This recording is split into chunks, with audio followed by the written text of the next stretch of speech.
Ahoj, som Michal Kopecký, autor bestselleru Príťažlivosť a v tomto videu ti chcem odhaliť 10 zbytočných vecí a chýb, ktoré pri ženách pravdepodobne v tomto momente aj ty robíš a kvôli ktorým ťa nikdy nebudú chcieť. Rady, o ktoré sa s tebou podelím, priniesli za posledných 5 rokov už tisíckam chlapov, kamarátky s benefitmi, sexuálne partnerky, priateľky či dokonca manželky a konečne si užívali ten skvelý pocit víťazstva, že môžu mať ženy, o ktoré majú záujem a už nemusia byť viac sami. Napríklad taký Martin. Ako náhle prestal robiť chyby, ktoré ti bližšie odhalím už čoskoro vo videu, získal späť záujem ženy, ktorá ho predtým kvôli jeho nižšej hodnote nechcela. Písal mi: zmenil sa môj pohľad k ženám, ale i k sebe samému. Vážim si viac seba. Aj vďaka tvojmu webu som sa stretol a dal dokopy so ženou, ktorá ma síce zo začiatku nechcela do vzťahu, no ale obrátilo sa to, sme spolu a na svet sa teší aj naše bábo. Alebo Denis, ktorý zapracoval na svojej hodnote a nestačil sa čudovať, aké výsledky mu to prinieslo. Písal mi: chcel by som ti vyjadriť moju veľkú vďaku za to, ako si mi zmenil život. Ženy ma teraz inak vnímajú. Fakt si už pomaly pripadám väčší a väčší magnet na ženy. Mám už konečne babu, s ktorou si užívam to, čo som doteraz nepoznal a čím ďalej sa mi dejú veci, ktoré by som za normálnych okolností nečakal. A celé to dokonca počiarkla samotná žena Janka, ktorá mi napísala: som ti vďačná, že vychovávaš sebavedomých mužov. Páči sa mi, že vďaka tebe chlapi získavajú hodnotu, no a tým pádom robia život zaujímavejší aj nám, ženám. Nechcem mužom ubližovať, ani ich namotávať, namotajú sa sami a ostávajú v pozícii poníženého služobníčka, ktorý okokta vie, keď sa na ňo pozriem, a to je smutné. Som rada, že to meníš. Ako vidíš, moje skúsenosti a rady majú pre ľudí veľký význam. Funguje im to a majú vďaka ním skvelé výsledky. Dokázal som to ja, dokázali to oni, dokážeš to aj ty. Máš v tomto momente všetko, čo k svojmu úspechu potrebuješ, len to zatiaľ nevieš využiť. V predchádzajúcom videu som ti odhalil skutočný dôvod, prečo ťa ženy nechcú a akého chlapa si hľadajú. Keď si ho ešte nevidel, klikni hore v menu na video 1 a pozri si ho ako prvé, pretože by ti mohli ujsť niektoré súvislosti. No a v tomto videu budeme pokračovať tam, kde sme skončili a pozrieme sa konkrétnejšie na 10 zbytočných vecí, ktoré pri ženách pravdepodobne v tomto momente aj ty robíš, no a kvôli ktorým ťa nikdy nebudú chcieť. Vieš, jedna vec je snažiť sa zlepšiť svoj život po všetkých stránkach, aby si nakoniec získaval život a ženy, ktoré si nikdy nemal. To je však tá dlhodobá a celkom pomalá cesta. To ti môže trvať mesiace a dokonca roky. A to nie je pre teba príliš lákavé, nemám pravdu? Čo by si povedal na to, keby som ti odhalil stratégiu, vďaka ktorej ťa môžu ženy vnímať úplne inak už v priebehu nasledujúcich dní či týždňov? No a dokonca miestami aj okamžite, že sem s tým Michal. Ono platí, že ak budeš robiť to, čo si robil doteraz, tak budeš mať výsledky a život, aké si doteraz mal. Alebo ešte polopatisticky. Ak nezmeníš vstup, ako môžeš očakávať iný výstup? A to nás zákonite vedie k mysleniu a správaniu, aké momentálne pri ženách a voči sebe máš. Pozri, ja ti rozumiem. Tiež som bol na tom kedysi podobne. Tiež som robil hlúpe a zbytočné chyby, vďaka ktorým som bol pre ženy akoby neviditeľný. Najhoršie na tom je, že som si neuvedomoval, že robím niečo zlé. Robil som to v najlepšej viere na základe toho, čo som si myslel, alebo mi bolo hovorené, že je správne. Preto ti to ani nemám za zle, že sa dnes správaš k ženám, ako sa správaš. Vidím sa v tebe. Pri ženách som sa kedysi napríklad strašne hanbil. Bol som neustále v strese. Bál som sa pri nich, že spravím nejakú chybu, alebo poviem niečo zlé a stratím u nich akúkoľvek šancu. Radšej som teda nič nespravil, ako keby som mal byť opäť len sklamaný a odmietnutý. Veď kto nič nerobí, nič nepokazí, no nie? V 18-ke som mal prvýkrát zlomené srdce, no a nechcel som to znovu zažiť. Keď som videl niekde krásnu babu, nemal som gule osloviť ju. Okamžite som našiel milión dôvodov, prečo by mi to nemalo výjsť a prečo by ma nechcela. No a k ženám, ktoré som už poznal, som bol veľmi milý, zlatý, pozorný a spravil som pre ne všetko, čo chceli a čo mi povedali. Bol som dobrý chlapec, taký 200%. Míňal som na ne peniaze, všade som ich pozýval, občas som im kúpil nejaký darček a keď potrebovali, tak som ich odviezol kam bolo treba. No a niekedy bolo treba naozaj ďaleko. Riešil som za nich problémy a dokonca som ako správny ITčkar robil za ne domáce úlohy z informatiky či matematiky. Predsa som im nemohol povedať nie, veď by sa na mňa potom nahnevali a pochoval by som si u nich tak svoje šance. A môj, nazvime to vizuál, tiež za veľa nestal. Nebol som nejaký škaredý, to nie. Úplne normálny, priemerný chalanisko.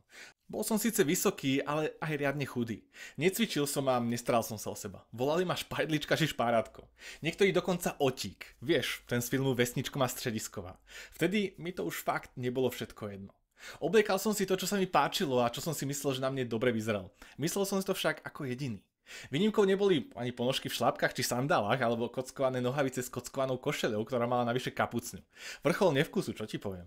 A ja som sa čudoval, prečo ma tie ženy nechcú. Potvor jedný. Toto všetko spôsobovalo, že som si neveril. Pochyboval som o sebe. Myslel som si, že nie som dosť dobrý, že na to nemám. Veď prečo aj? Nič sa mi dovtedy nepodarilo. Stále len jeden neúspech za druhým.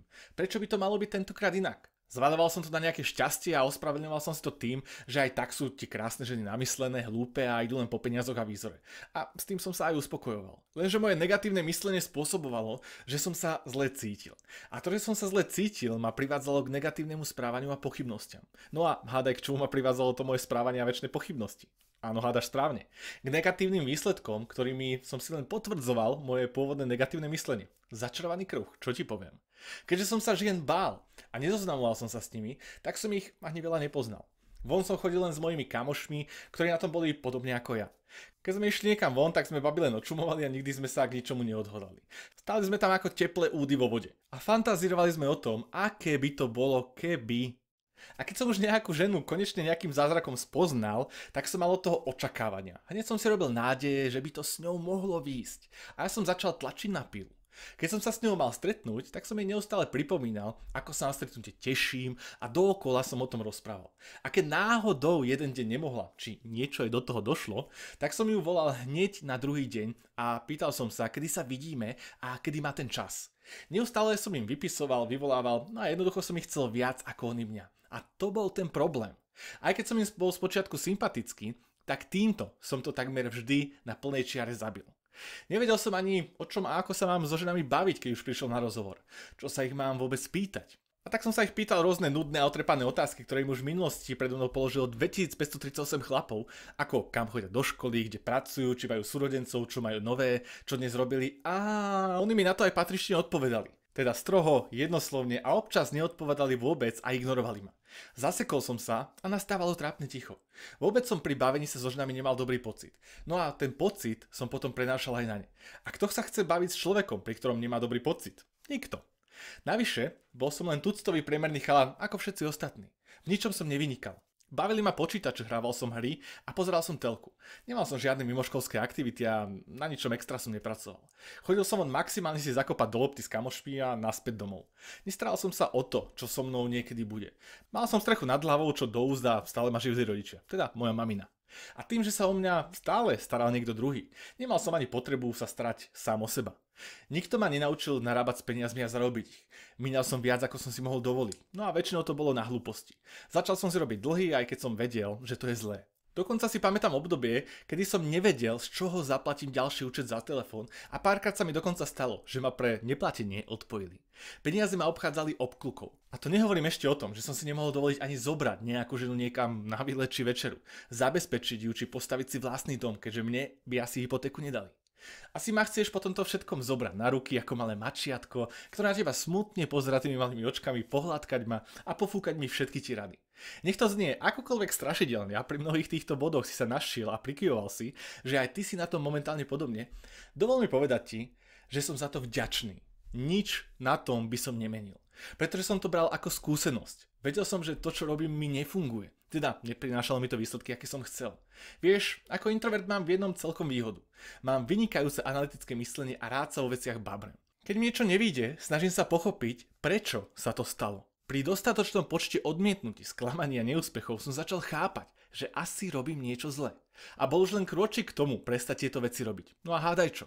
Postupne, krok po kroku, sa začal môj život meniť. Takmer okamžite. Nemusel som podstupovať nejaké drastické dlhodobé zmeny na to, aby som mal vyššiu hodnotu. Úplne stačilo prestať robiť prkotiny, ktorými som ženy od seba odháňal. Tadá, alebo si čakal nejaké čáry máry a zázračné techniky. Asi ťa sklamem. Je to naozaj takto jednoduché a zvládneš to aj ty.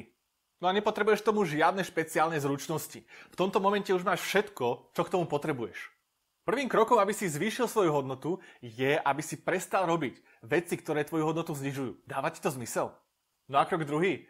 V poslednom videu tejto bezplatnej videotréningovej série sa dozvieš, ako konkrétne by si mal pracovať na 10 oblastiach, z ktorých tá tvoja hodnota pozostáva. No a čo môžeš najrýchlejšie spraviť preto, aby si zvýšil svoju hodnotu a priťahoval si tak do svojho života ženy, ktoré sa budú chcieť s tebou baviť, budú sa o teba zaujímať a konec koncov budú ťa chcieť.